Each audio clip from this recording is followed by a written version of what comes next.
Mike Loftis, thank you for joining me today on Acquiring Minds. Thanks for having me on, Will. Really appreciate it. You are the owner of a commercial landscaping business in Orange County, Southern California. And your path is a little bit different than that of a typical Acquiring Minds guest because you discovered acquisition later, after you'd already founded your business. So you are actually the founder of your business. But once you learned about acquisition as a path for growth, there was no going back. And now you, like me, are an evangelist of acquisition. You've made three of them to grow your firm. So a big enthusiast. So we're going to hear that whole story, and we're going to talk about the business of landscaping. You're actually my fourth guest who is in that business. Adrian Pinto, Mike Bodkin, the Chenmark family, all people involved in landscaping. And when we first connected, I actually said, Mike, I'd love to have you on, but let's push it out a little bit because I just don't want to overdo it on the landscaping. But then you were such a fun conversation. I was like, forget it. Let's get you on sooner. So I'm looking forward to this. Yeah. Let's kick it off with your quick bio on you and tell us how you got into the business of landscaping, and we'll take it from there. Sure. First, I want to be thankful that you can group me in with these three other monster, awesome people. So I guess a little background on me. I went to SMU in Dallas, actually on a football scholarship. Got my finance degree, came back to California, and I had no idea what I wanted to do. I just couldn't be in an office. So I was thinking about what I like. I'm like, two things I like is plants, and I like working outside. I just like being outside. So my dad's did real estate development, and he was like, hey, well, commercial landscapers, they do really well, and that's outside all the time, and that's about plants. So I'm like, okay, well, I don't know anything about it, so let me go give it a try. So I worked at a major landscape business here, one of the biggest ones, and that at that time before they sold, for about almost 2 years, driving a crew of guys, learning the business, the real nuts and bolts of the business on the ground level. And I actually never even went to like any management levels. I just was like, I'm out of here. I got to do my own thing. So I went and got truck equipment, started, just banged on everyone's door. I was doing any job I could get my hands on, to be honest, first few years. And then it kind of started to get some steam built up. I built it up to a little over $1 million organically, without any acquisition. And I kind of randomly thought about like, hey, well, maybe I could buy one of these companies, and that would be a way to grow. And then I just kind of dove into this world that all of us on here talk about all the time, and learned a lot. Cool. So, well, let me dig into a couple of the details on your founding story. So when you were knocking on doors, you were doing the landscaping work. You were your own crew. Mm-hmm. Yeah, I was the head of the crew. It was kind of like one guy turned into two guys, and then I kind of stepped away a little bit. Hired a few more guys, stepped away more, and at a certain point, I was not doing any of the work anymore. And that was probably in that third year, I had stopped bringing plants to jobs and like actually having any like touch on the business physically. And I was more of a bidding and managing crews and kind of managing customers. So in three, so it was not quick, but well, in 3 years' time, 3 years, did I get that right? That you went from zero to $1 million business that you're managing, and not you're working on the business, not in the business as much. That seems like correct. Not that long. I mean, that's pretty productive 3 years. I hauled ass, man. I think there was 2 years in there I didn't take a Saturday off, but I loved it. I was just like looking at my friends are going to Lake Havasu in Arizona, and they're like, hey man, like come out. I'm like, no, I'm gonna make $700 tomorrow. You guys don't get it. Like I need to make this 700 because I need to save for this next truck. And I was just scrappy. Mm-hmm. I was just really scrappy. I bought my trucks on Craigslist. I was, trying to pick up guys for these kind of jobs, and we're working Saturdays, and just any way to put the pieces together, just to kind of get to the next step. And the beginning was get to the next truck. And then after I made my acquisition, it was like, okay, I got to save the money for my next acquisition. Mm-hmm. So kind of changed the mindset, but same scrappiness, I guess. And it's primarily residential in these early days, or a mix? Early days was a mix of commercial and residential. I'd say it was probably like 60-40 residential in the beginning. But I kind of took that money I was making in that and was getting out of the residential game and getting more into commercial as time went on. And when you got to $1 million after those 3 years, what do you think your earnings were approximately? Well, I wasn't paying myself, but I was effectively the manager. I'd say on $1 million, I was knocking on 200 grand, Mm-hmm. something like Mm-hmm. that. Kind of very similar to if you look at a lot of businesses in this industry that are for sale, when you see like an owner operator kind of guy running it. So I think hovering around 200, you know. Actually, before we get into how you discovered acquisition and then how all that unfolded, let's actually, to your point, the point you just made, let's dig into this a little bit. What you hear over and over and over about really fragmented businesses like landscaping is that the founder owner can't, they can't get beyond a ceiling. And that ceiling actually usually sits around $1 million. They can't figure out how to get to the next level. And so you got to that level, and then your way out or way to crack through that ceiling was to start acquiring. But do you have any thoughts on that? Like, could you have grown past $1 million to 2 and 3 million, like without acquiring? Or also, do you have any thoughts on, like, if I'm an acquisition entrepreneur looking at all these $1 million landscaping businesses for sale where the owner hasn't figured out how to get bigger, what is my opportunity as the entrepreneur to buy those businesses, or should I not, because they're just too small, and you really want to buy a business that's already gotten larger than that? Just talk to me about all that. So I definitely think there's some shelves, I guess, for a better term, along that journey from 0 employees to I have 54 now. So there's some different shelves there for Mm-hmm. sure. I guess it depends on what your strengths are. Well, my strengths are not organizational. I don't like computer busy work. I have no problem going and doing a bid. I don't want to type it. I'm a horrible typer.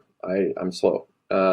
It's just not those are not my strengths. So the quickest I could get an office manager, the better. I mean, once I have an office manager, I had so much more time, and that time allowed me to grow the business. So I paid for it. It wasn't cheap, but I was a lot more organized, and I could grow because I had that extra time and brain power just to go for it. I guess if I got any advice for somebody looking at these, Yeah. it's definitely doable. Those owners do have a lot more figured out than people want to give them credit for. As far as, the way the routes are set up, the people that he has working there, some of the trucks, the equipment, all that is the goodwill. They always call that goodwill, and they're in the routes and stuff. There is definitely value there, and I don't think that should be like overshadowed by an app or something like that in the beginning stages. When you get bigger, there's different things you got to install. But there's definitely some ways that you can get better. I mean, all 3 acquisitions I did, none of them had a website. So let's start with that, Will. I mean, they're small, but great business. They made money, no website. And the guy would be like, yeah, I call everybody back, every few days or so. I'm just like, wow. Like, you you mail your invoices. Like, so, get online QuickBooks, call people back the same day that they call you. I always tell this to guys that are younger. Listen, you're a wizard on your phone. You know how to text everybody back, be on Instagram, all this stuff. That same energy, you put that into contacting your customers on your phone. And that's a, advantage that a younger person will have over maybe someone that's older that doesn't want to mess with their phone or isn't good at responding and stuff. So your lack of experience can sometimes get, it can be supplemented by, the fact that you can communicate and just, I don't know the answer yet, but I'm gonna get on. I'll be over there tomorrow, and we'll talk about it. Mm-hmm. Or like I'll change your invoice real quick on my phone, and then I'll send it back to you right now. Then they'll be like, oh wow, like normally it would take a week for me to get something mailed to me, right? So those are definitely advantages younger guys can have when they jump into a business that's around that $1 million range in revenue, at least. So now talk to me about your learning about acquisition. So the way characterized it was like it kind of occurred to you, maybe I can buy one of these businesses now. I've got some serious experience under my belt. So tell me how all that unfolded, and tell me a little bit about that first acquisition. Sure. I looked at a few of them, and for different reasons, I didn't like them. One was I didn't like it because the guy only had construction work, and I wanted reoccurring revenue. I wanted to buy a business with a route with buildings that they're sending a bill to every month, not just bid work construction where you have to keep winning it. There's nothing wrong with bid work construction, but it's something you got to go. If you're not selling, you're not making money. Whereas with the maintenance, you can kind of maintain and have a cash flow that's pretty steady. So those, for one or two of them, I didn't do those because of that. And then I looked at one that I really liked, but the guy didn't. He thought I was too young. He told me that to my face. I'm like, okay. How old were you then, and how old are you now? I was on the first one. I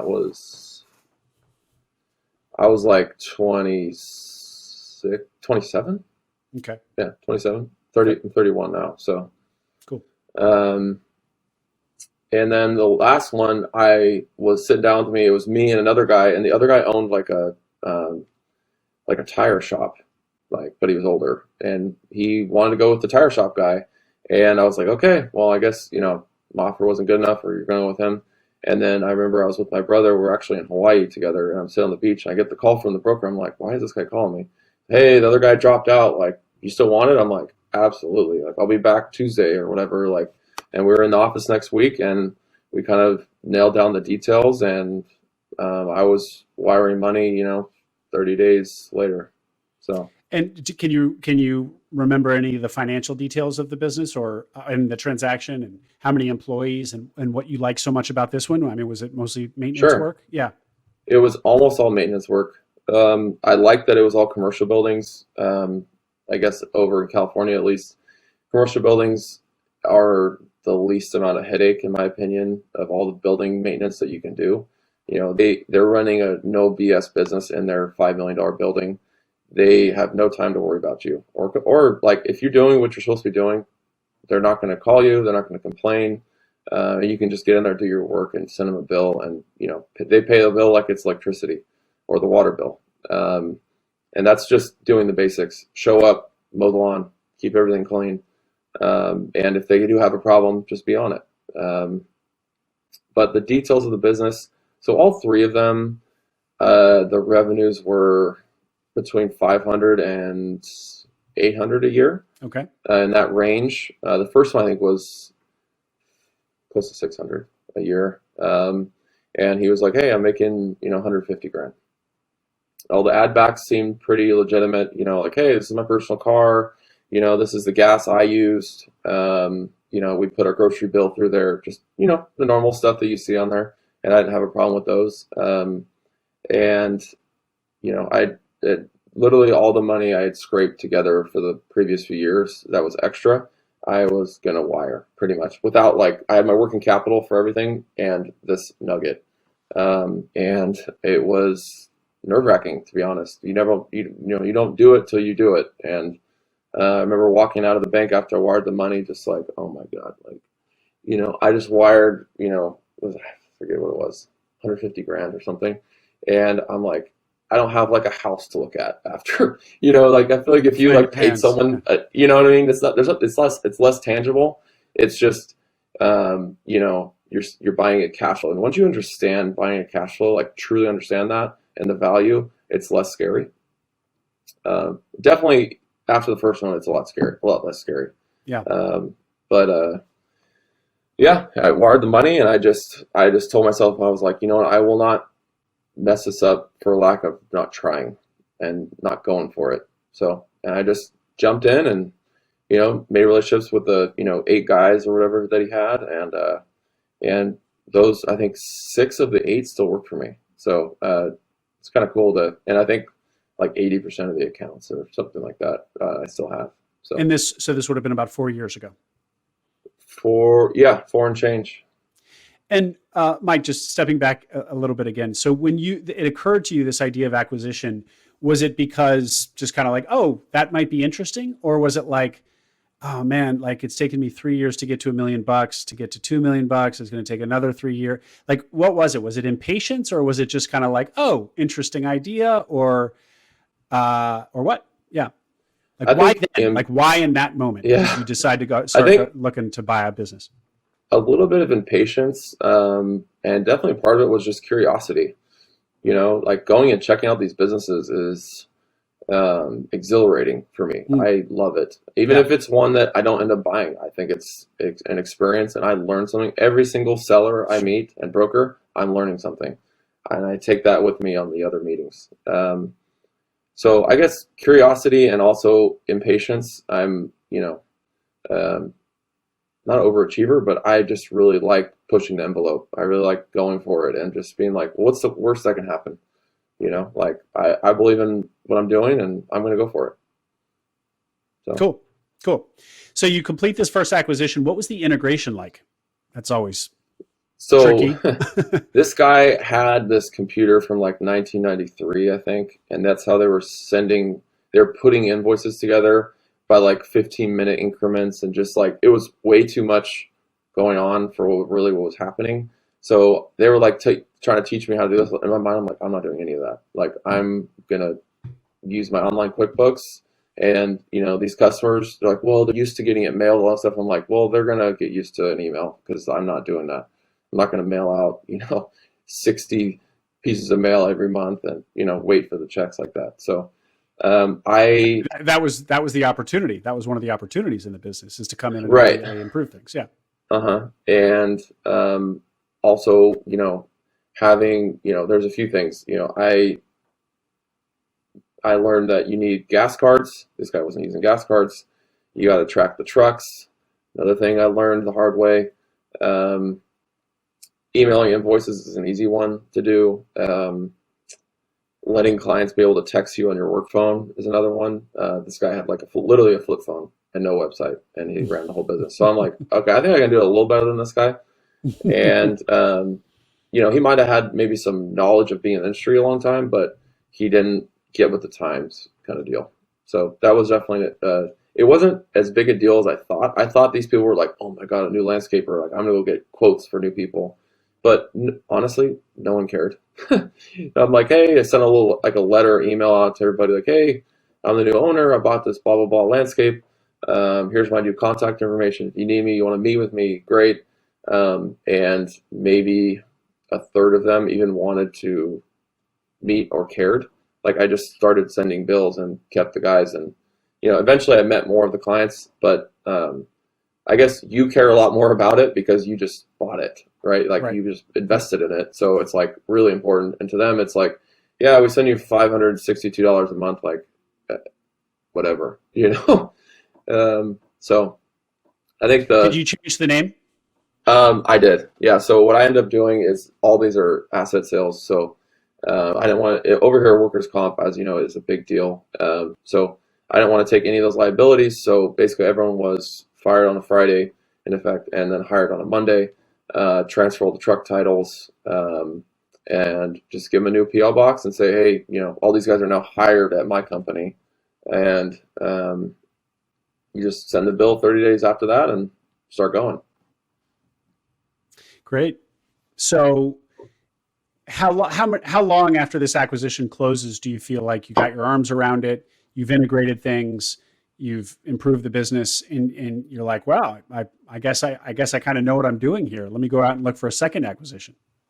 The first 30 days, you're still pretty, like, hey, am I doing this right? Like, am I operating the right way? Am I changing the right enough stuff? I think a lot of people talk about that on there, is like, how quick do you change things, or how Yep. fast, or Oh what yeah. exactly you change, or, all that stuff. So I kind of figured that out on the fly. And I'd What did you say figure out? after I figured out that I was worrying more than I needed to. And you take care of the main things, you're going to be fine. Make sure, like, try to make sure all the guys stay. Try to make sure that if clients need to get a hold of you, you get a hold of them. Send the bills on time. Really basic, low level stuff. And I think after the third month, I was like, okay, no one is left. All the guys are here. Like, it's all good. Like that, if I can do the first 3 months, I can definitely finish out the year the same way. Hmm. And I think I always looked at them ever since after that 3 months. I haven't stopped looking at deals or meeting guys that have businesses and, saying like, hey, when you do want to sell, I'd love to talk to you. And, I think one of them actually was, I I haven't actually told anybody this. So I was like, okay, there's biz buy sell, right? And so all it is Yep. brokers saying I got a business for sale. So I decided to um, make my own post on biz buy sell and say that I'm looking for a commercial landscape company to buy. If you're a broker, please call me. Kind of like just literally one of those.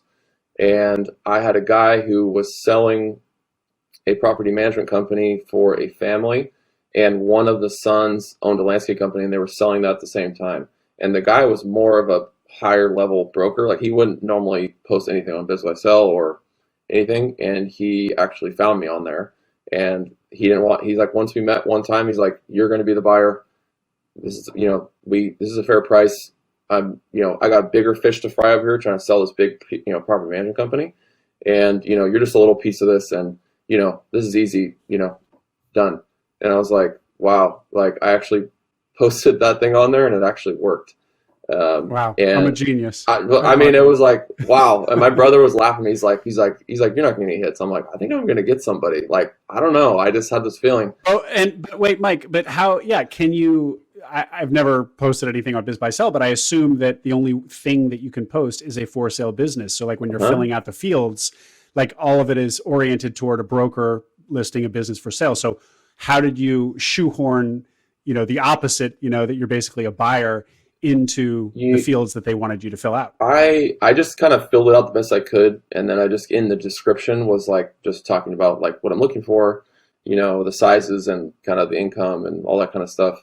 And my thinking was like if you're a broker and normally they would just post it, but also if you Google like landscape business, selling landscape business or something like that, like BizBuySell is going to be one of the top ones coming up.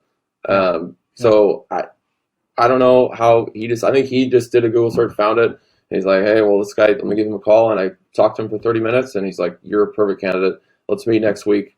I got all the numbers. The guy, I'm selling this property management company in 45 days, and this is selling. So, like, he's like, I grind him like 50 grand on the price, and he's like, that's fine, let's do it. And I was like, okay, well, good thing That's I've been great. saving my money because I thought I was going to do one, every 18 months or like, in your mind, you make up like when you're going to do the next one, which I'm sure like John Wilson has said to himself. And then like, and Mike too, actually, I've heard him talk about this, like, yeah, like we'll do the next one at this time. And then like the deal comes, you're like, oh, that's like a year early or, um, Hmm. Hmm.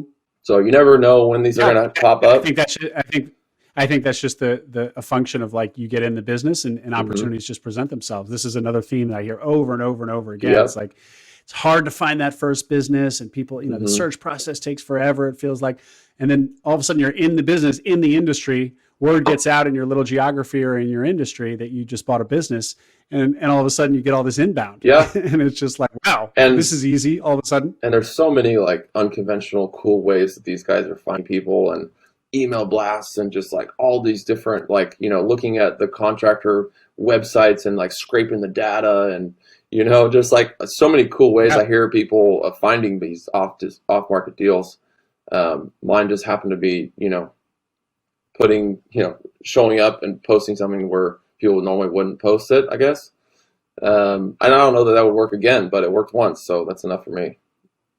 yeah, no, that's super cool. That's a great little hack. And I, I'm also surprised that Biz by Sell let it through because I assume there is, and maybe I'm wrong, but I would have assumed that there's a human that looks at every listing that goes on Biz by Sell. And so if they saw something like that was so unconventional or not the way Mhm. using Biz by Sell, not the way that they intended, that they would have been like, sorry, no. Maybe. I But it mean, it was worked. years ago, You got so it through. maybe BizBuySell's really got a lot more juice now, and they really scrape through and like delete people off. But I think it was just like Yeah. if you pay the fee, like they just kind of put it up there, like if as long as it's not, Yep. something weird. So I Yep. I don't know that it would work again, but Yeah, it worked once. So that was acquisition number 2? Yep. That was Okay. number 2. And then, so in these acquisitions, aside from this clever thing that you did on posting yourself in Biz Buy Sell, were you mostly just looking at Biz Buy Sell, or were you starting to do any of your own, like talking to brokers? Are there brokers who specialize in landscaping companies? It's such a fragmented industry. I could imagine that big. Not necessarily. No, I mean, these guys are selling all kinds of stuff, ice cream Sure. shops and just, every single, they're just taking what they can get in and they sell them. I'm sure like over the years they've sold landscape companies, but I wouldn't say that there's brokers that just do landscaping or like route oriented stuff. Yeah. Okay. So you acquire, and then just tell us real quick on your third acquisition, how big was that, and if there's a story there? The third one, it was a little far. It was like an hour from me, but the guy had the assets were really good compared to what the price he wanted, so the risk was lower, and it was also commercial, so that kind of outweighed the distance from me problem. And it was within my range, a few $100,000, and I just jumped on it. I felt like my downside was really low because I'm like, okay, worst case, I lose half the customers, and I got, $120,000 worth of assets that I know the street value of this stuff. And I calculated the back of a napkin, hey, this truck, this much, this mower, this, like, I know I wouldn't, if I lost, I wouldn't lose a lot. If that makes sense. Yeah, sure. And I knew I already had office staff, so I didn't have to send bills out. They had kind of an account manager kind of guy there, which I ended up retaining, which was huge. And one little hack for that one that I did was that main guy in the beginning was kind of, had thinking about leaving. He didn't know. And in my mind, I'm like, this is an hour away from me. I need you. Like, so I overpaid him. I gave him like a $6 increase. I'm like, you're not going anywhere. In my mind, I'm like, down the road, if it doesn't work, well, I'll figure it out then. But I can't afford for like this manager kind of guy to leave, at least in the first, year or so. So I ended up giving him like golden handcuffs, and it's worked great. And he ended up, you develop that relationship in that time and let him get to know you as a person and then also as a boss. And he ended up liking it, and he still works for me. So you started and you had about $1 million in revenue that you'd grown organically, and then you acquired. I think you said the businesses all range from 500 to 800 in revenue. So let's say you've added on another $1.5 million, 2 million. Yeah, it's closer to 2. Okay. $2 million bucks. So is the business now at about 3 million then? So I've grown another $1 million organically. So we're pretty close. We're at about $4 million a year, and the organic stuff was off of accounts that I had bought. So they had like, oh, we have another building. You want to do it? Like, so you kind of got that. And then I also off of my just kind of doing like very basic networking, like, oh, like, I know this girl who went to my friend's high school that I met at like a bar. We were just talking, and she's like, oh, I do property management. I'm like, oh, like, sweet. Like, she's like, you want to bid like 4 buildings? I'm like, hell yeah, I do. So you kind of just like, or you meet this guy, or you go, I did a guy's house one time over here. He's like, oh, I have like 3 buildings. Do you want to do those too? I'm like, yeah. So you kind of just, Sure. you longer you're in it, you kind of like just kind of get stuff. Sure. And then you also get, when you buy a route of buildings, sometimes this building's like, hey, it's time to rip all the landscaping out and get everything brand new, which is just dollar signs, So you could go and have a building that only pays you like $800 a month, but the owner hits you up, or the property manager, hey, we're going to do it all. We're going to do everything. So you could go get an $80,000 construction project off of that little, $700-800 a month kind of client. So the more buckets you have, the more different clients you have, the more chances that you can get that extra few $100,000 in revenue on the construction side. Yeah. Because they don't bid it out. They're like, oh, you're my landscaper, so you're going to do the project. I'm like, great, sweet. And a building that would do like rip out their landscaping and kind of start fresh, how often do they do that? Like once every decade? Like if you amortize that big $70,000 spend over years, what would it come out to? Is it, 70 divided by 10 Depends who years? you ask. Depends who you ask. I mean, I have a building in LA that they switched. They got a new tenant, a big tenant. It's actually these guys that spun off from SpaceX. They're literally building rockets, or they're building rockets in this big building. And the owner of the building was a maintenance customer of mine, and he pulls me aside. We meet out there, and he's like, "Whatever these rocket ship guys want, you're doing it. Like this is like I'm spending." He's like, "I'm Elon spending." asks, Elon gets. Yeah, and I'm like, okay, and we end up doing 150 grand at one building, and I was like, yeah, maybe you don't get those all the time, but you land one on a building or a business that you bought, that it just kind of ripples out. Like I have probably like 230 buildings that we do every month now, so I'm just waiting for one. Like I luckily got one other one where it's actually a Fortune 50 company. And they have like their budget increased, and the guy's like, "Hey, we want to take all the grass out in the property."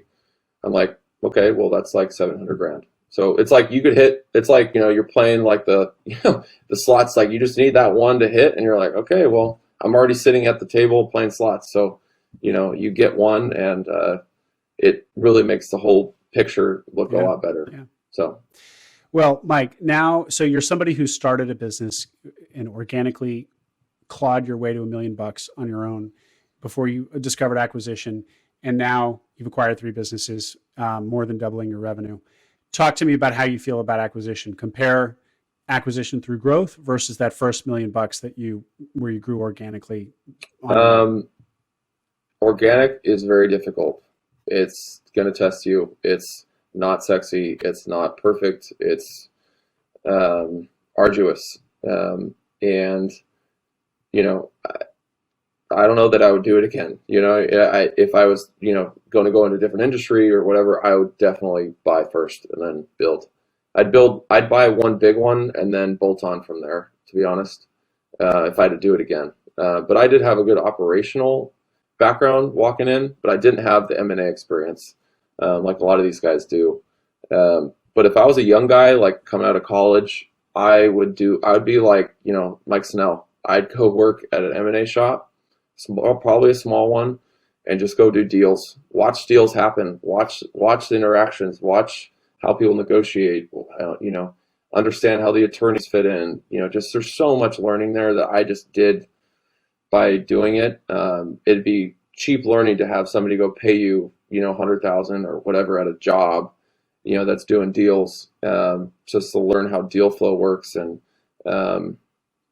how that process transpires, because it really would help. It would have been really helpful to have that to go into start doing acquisition, but I kind of learned that by trial and error. I mean, just learning.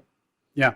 So, although I will say, Mike, that like when I asked my guests who are former PE people and have transaction experience, they'll say that like, yeah, the M&A stuff, yeah, it's a technical advantage that I had.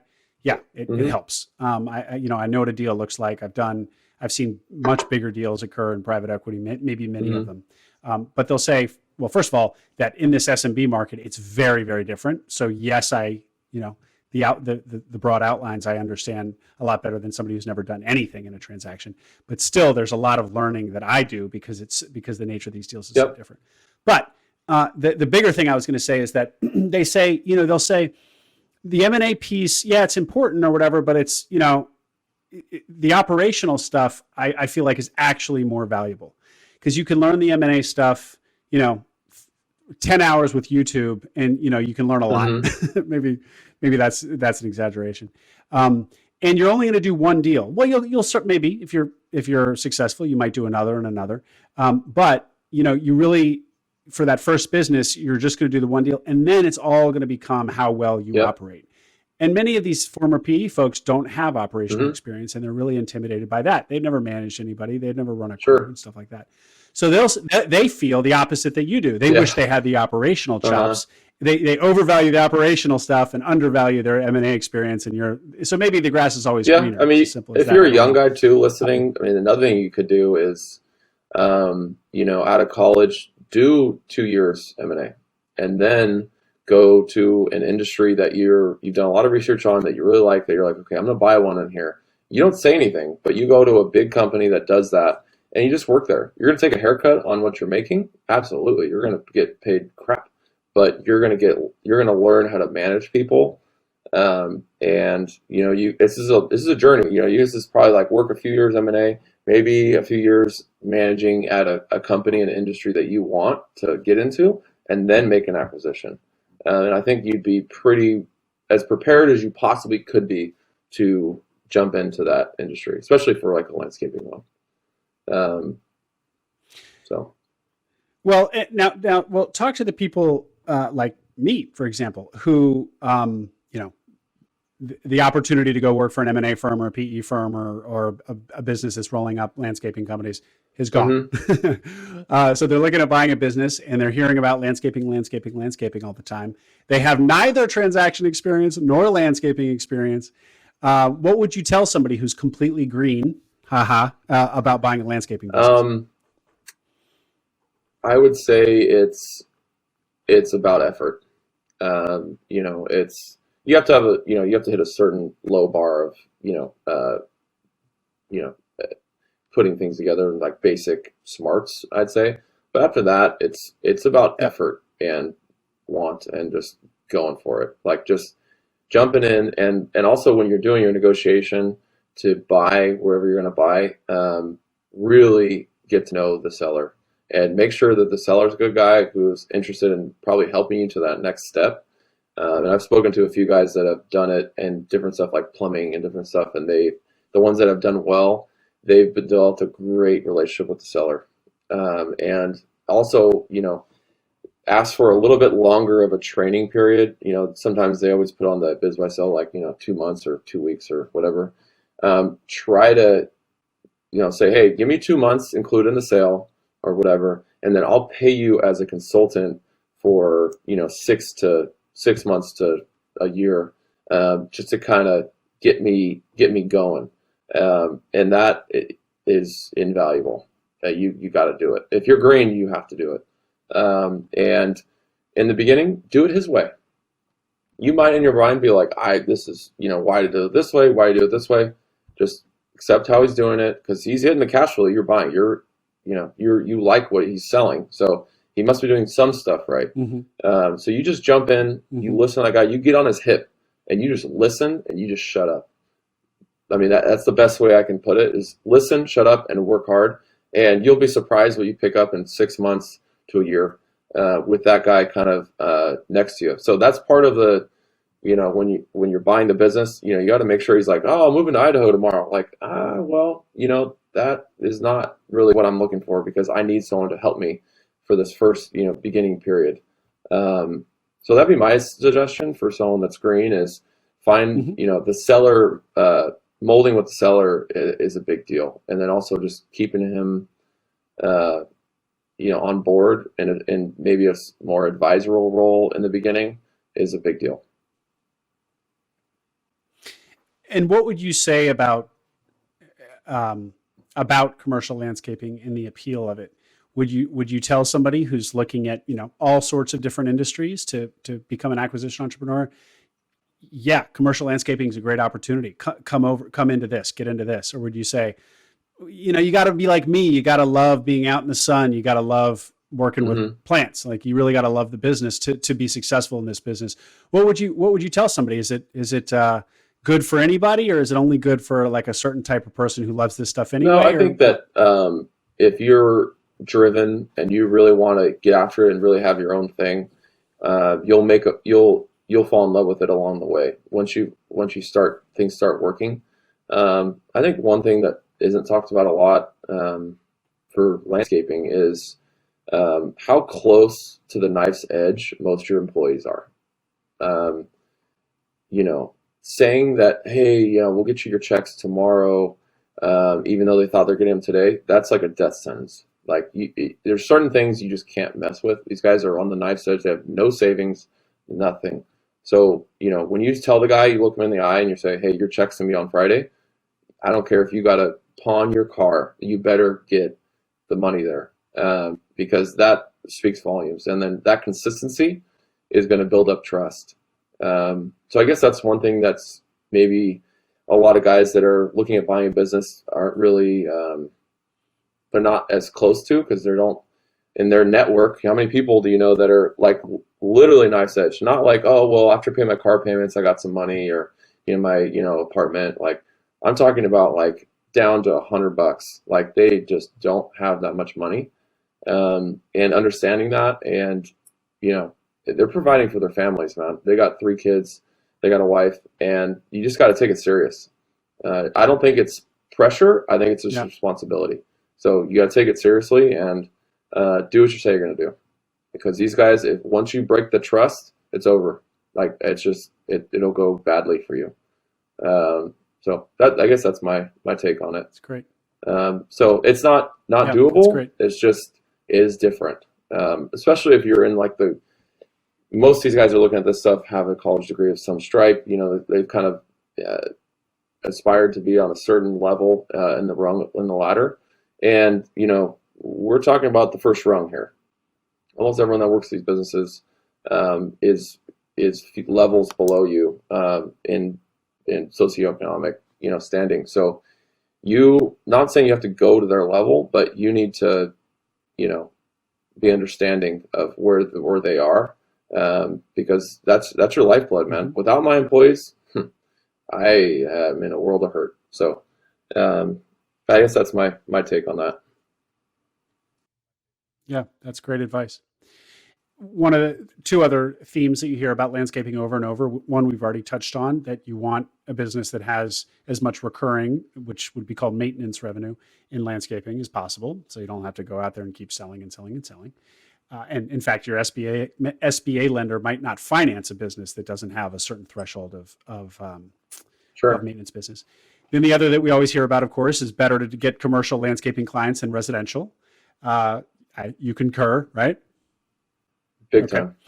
Now, what about? Yeah, that's a no-brainer. Yeah. What about size? So you said earlier, like if you were, you'd probably buy something bigger if you were just starting out.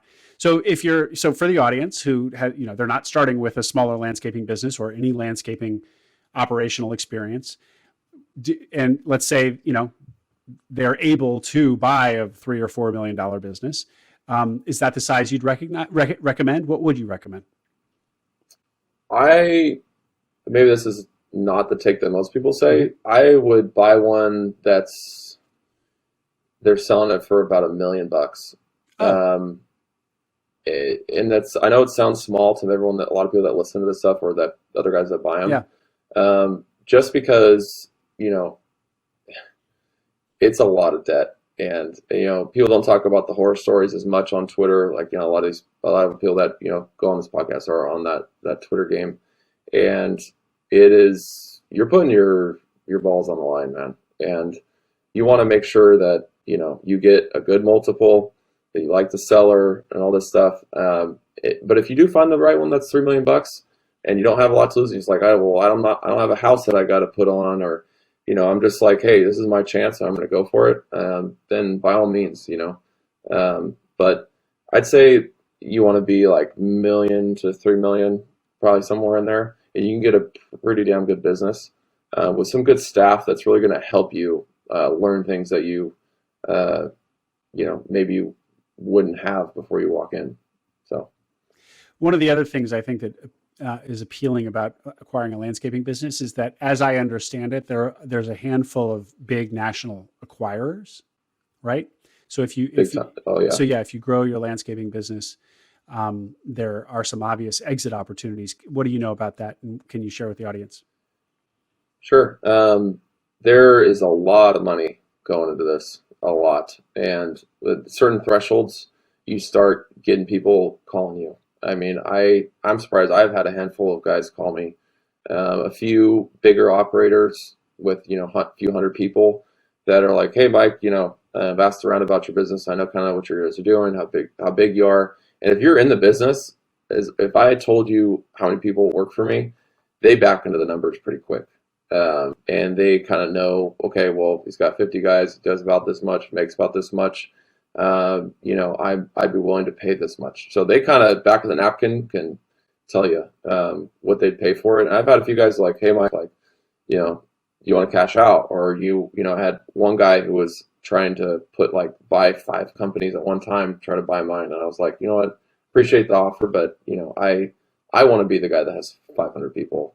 I want to do the Chenmark deal, maybe not do all the other businesses that they have, but less holdco, more roll up, I guess. But that's today. We're in 2022. You ask me in a few years, it might be a different answer. So I guess that it's a lot. There's a lot of money out there chasing stuff, especially when you hit that 7-figure EBITDA. I mean, that's when you start getting some really good looks. And so spell that out for me. So at 4 million, if you don't want to share your exact EBITDA today, but let's just start here. So at $4 million, a landscaping company doing $4 million, much of which is recurring maintenance revenue, what would your EBITDA look like? And then let's say 5 million and 10 million, what does your EBITDA look like? So with the right staff in place, right? You're not hanging on by your fingernails, working 70 hours a week. Like right now, we're in that 600 to 700 range. But a caveat to that is I work 20 to 25 hours a week. Well done. Because well I done, put sir. the right staff. I put the right staff in. I want to get bigger, so I have some runway when I do, buy a big one. I've been actually have one I might buy that might double everything. So I might be jumping right back in and doing my 50 hours a week or whatever. But in my mind, you have to begin with an end in mind. It's something my dad's always said since I was a kid. Where do you want to do with this? Do you want to just keep it at this certain size? Then you don't need the staff. Like, do it all yourself and make more money and just have a lifestyle business. But in my mind, I want to have pieces set up and in the right place for when I'm at 100 people, 150, 200, and going up to that $10 million, 15 million, 20. So that's my approach. I don't know. Everyone thinks about it differently. I also like the quality of life thing's big for me. I'm in Southern California. I like going to the beach. I like taking naps. That stuff's valuable to me. It sounds dumb, but it's true. Like I like having a lunch and taking a nap and then getting back into my work. So and some people might not value that. Maybe they want every single dollar and they don't care. So yeah, I like taking my mom to lunch and not rushing out of there and just enjoying the time and enjoying I've risked a lot, and now it's coming to kind of fruition, and you got to enjoy it, I think. Yeah. I totally agree with all of that, but I'm just smirking because you sound like a middle-aged guy who's 50 and he's like, well, now I'm going to relax a little bit, but you're 31, dude. Yeah, it's not really the relaxing, it's more the runway. Like I want to have runway to when I do pull the big SBA. I still haven't done it, and pull the big SBA trigger and go for it. That I don't have chaos. What I already have is pretty set up and good to go. That I can really focus on the new acquisition and making sure that things really go along smoothly, and that I have the right staff, and that by buying this other business, I don't disrupt my business I already have. So that's been kind of important, and I know that now I'm only working this much. It's going to fluctuate up and then probably down again. It's going to kind of be an ongoing change because I'm going to continue to buy these and get bigger. And so to be clear, you just said you haven't done an SBA loan. So those 3 acquisitions, the financing was some other configuration other than SBA. Mm-hmm. Okay. And they were small, so it's really not even on SBA radar. I mean, if you found the right lender, you probably could pull it off. But I used a few different types of financing to get the deal done. And these guys are retiring, they want to be done, and there's just not a lot of people buying these small ones. So it ended up working for me, but also that there's a big downside that a lot of people talk about here for buying small stuff.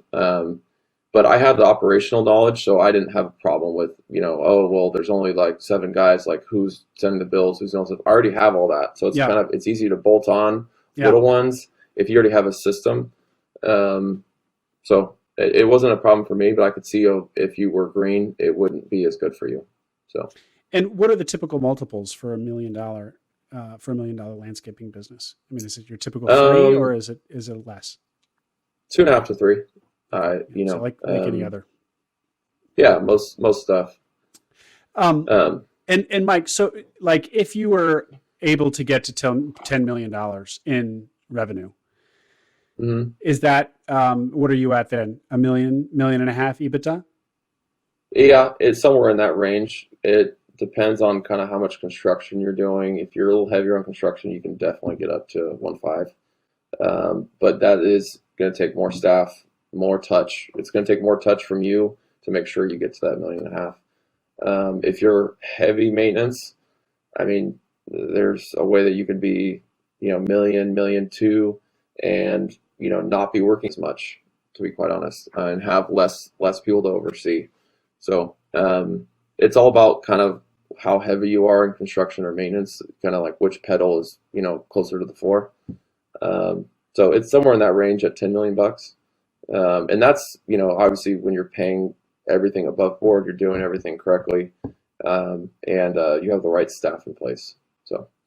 And when you're at that range, you said, or that range of EBITDA, you said that multiples start to get really interesting from the bigger acquirers. What sort of multiples have you heard about for a $1 million EBITDA landscaping business?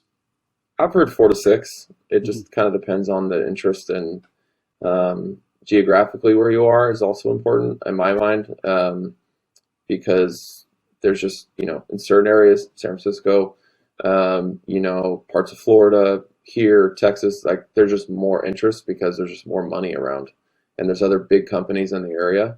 And the more big companies in your area, I think the better your multiple is going to get, because it's not like you don't have a bidding war per se, but it's very attractive as a bolt-on for someone that's huge. Like you become the bolt-on, right? Yeah. But if you're in a more isolated market, I think it's going to be harder to get a higher multiple. But that's just my take on it, just kind of reading the market. So.